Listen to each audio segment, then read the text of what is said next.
How long does a YouTube video take to get views? We're going to be talking about two different types of videos and the appropriate length for each. We're going to be talking about the videos whose performance is more predictable versus those who are elusive. And we'll compare the revenue expected from each type of these videos. Ultimately, you want to know what metrics to look at to know if your video is performing well or not. So let's dive right in. The first type of video that I want to talk about are videos that are meant for your subscribers. Now that might seem obvious, but if you're marketing, if your intended audience is people who've never heard of you before, then that's not your subscribers. So for this audience, when you're making a video that is intended for your subscribers, the majority of the views from that come in the first few days, in the first week. And over time, that curve, the number of views gradually taper off. When you first post a video, it's shown to your subscribers first because the algorithm knows, hey, these are people that already know you, they like you, they've chosen to subscribe to your channel. So YouTube will show your video to these people first, see how they respond, and if they respond well, then it will know how much suggested traffic to send to that video. So typically when you launch a video like that that does well, you'll post it, and on the first day, it'll get a lot of views. And it will continue to get a lot of views over the following few days. One of the stats that YouTube gives you is, hey, how did this video perform in comparison to your last 9 videos? They'll compare the first hour, the first 10 hours, the first day, the first couple days, until you launch another episode.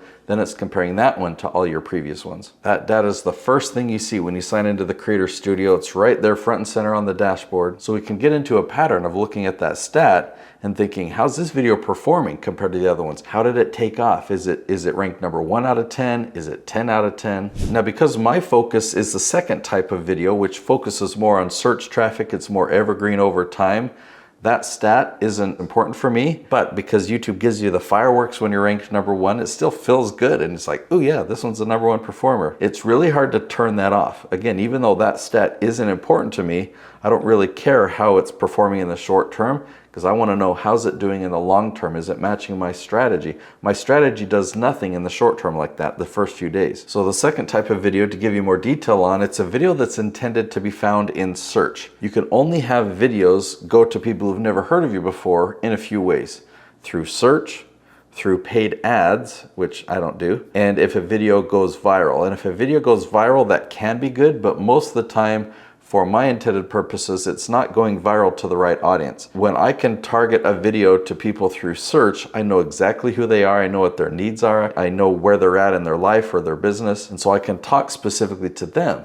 But if a video happens to go viral, yeah, I like the attention, I like all those views, but I don't know who those people are. But the advantage of doing this is it's predictable. You can never predict if a video is gonna go viral. And yeah, we've got Mr. Beast. He's got between 350, maybe even 400,000 subscribers on his channel by the time you watch this. If he posts a video and it gets 100 million views, that's actually only a percentage of his subscribers. Now with a search focused strategy, we're even going after a less percentage of your subscribers the more your channel grows. I produce over 60 different channels, and on the larger end, I've got a channel over 1 million subscribers, and when we post a video and that gets 10,000 views, that's actually really big. But again, we're just talking about that first week or so, or the first month. But the videos that are focused on search are evergreen, and so we can look at data over 6 months, or over a year, or over 6 years, or 10 years. And it brings in consistent search traffic every single month, and so it becomes a consistent lead generator for your business. Now, when I teach my strategy, I'll show them an example of a question that people are searching for on Google and YouTube, and I'll tell them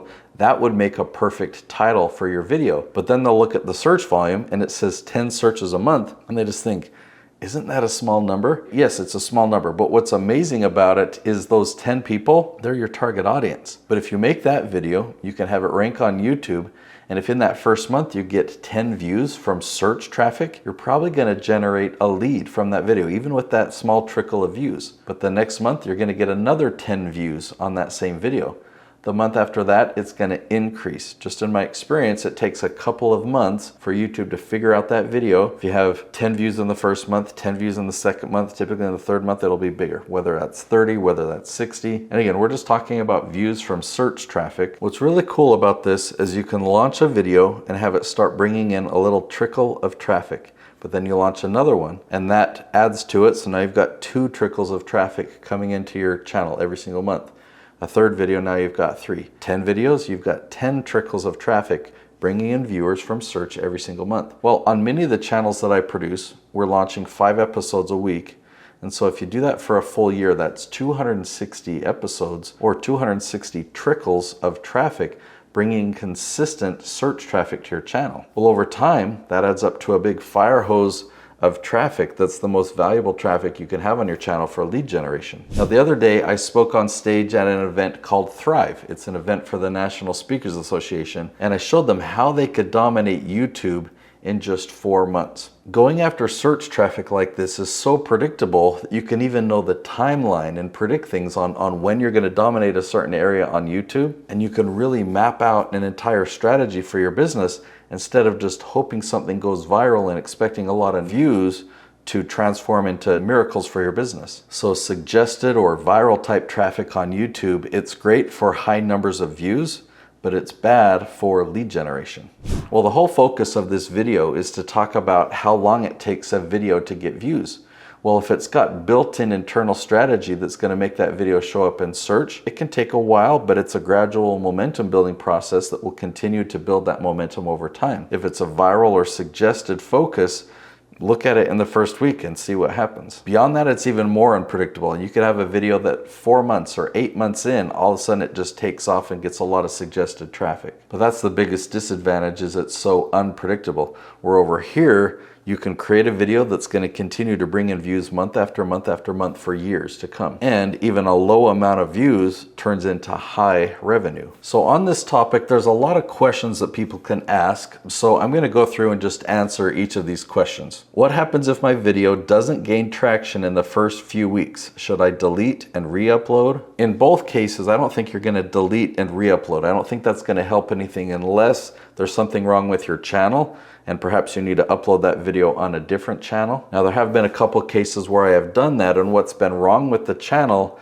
is that the audience that the algorithm thinks is the right audience for your channel is not actually the intended audience for your videos. Now, if you have a suggested focus, you don't know who your audience is. You're just making entertaining content and letting the algorithm decide who your audience is, and you kind of follow that audience and create content to please that audience. But for a search-based approach, you have a business, you know who your target audience is, and so you then find these questions that your target audience is asking, and so you need to really take good care of your audience, not to have that algorithm build you a different audience. So with a search-based approach, if you don't get a lot of views in the first few weeks, that's actually pretty common. Just be patient and keep focusing on the strategy, and your channel will continue to grow. And if you know the right stats to look at, you can look at the overall search traffic volume on your channel, and if you see it growing month after month, and that is reassuring to know that your channel's on the right track. Also, when I teach my keyword strategy, I show these spreadsheets where we turn the no's into yeses.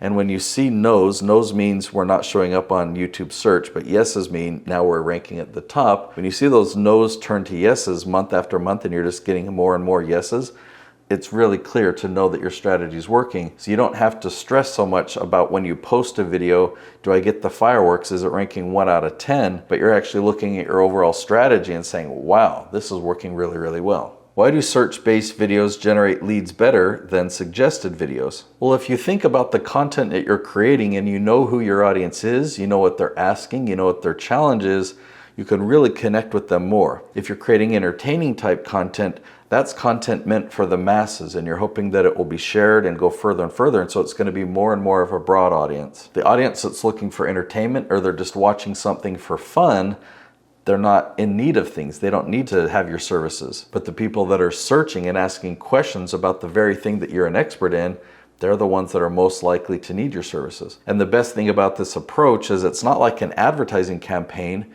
where you're interrupting people and popping up an ad in front of these people.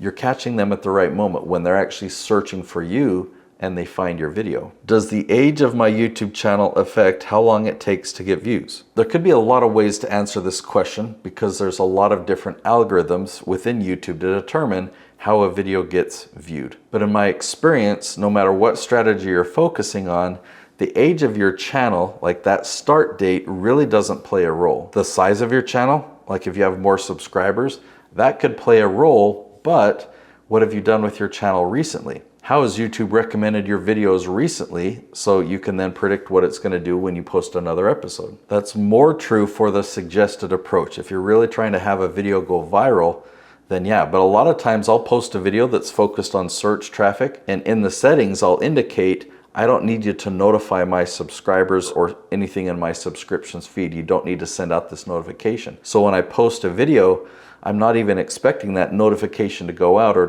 for it to show up for my subscribers, because I already know what people are searching for. And so again, that's not based on the age of my YouTube channel, that's based on the strategy. And I'm even telling some of the audiences or a couple of the algorithms on YouTube, hey, you can ignore this video in the beginning. Are there ways to speed up the process of gaining momentum in search? This is a tough one, and the quick answer is no. Search is a gradual momentum building process. You've got to do all the SEO work, all the keyword research work first before you film. You've got to map out that strategy and have clarity on what the strategy is, and that's going to dictate what content you are filming. So then when you create that content according to that strategy, you've then got to just trust in that strategy. And it's a long-term approach. So if on your filming day you film 20 episodes according to this strategy, then you're going to start launching those episodes, whether it's 1 a week, whether it's 5 episodes a week. As soon as you're done filming those and you can begin the editing process and whatnot, now's the time to start planning for the next batch of 20 episodes. You look at the data, you see how many no's have turned to yeses, where the opportunities are, and so you can pick your next batch of 20 based on that. And so you keep following the strategy, getting feedback from the results, and that's the best way to do it. Any other thing that you can do to your video to get attention to it means that it's not people finding your video from search. Now, I've just been talking about YouTube search. The cool thing is our videos also show up in Google search.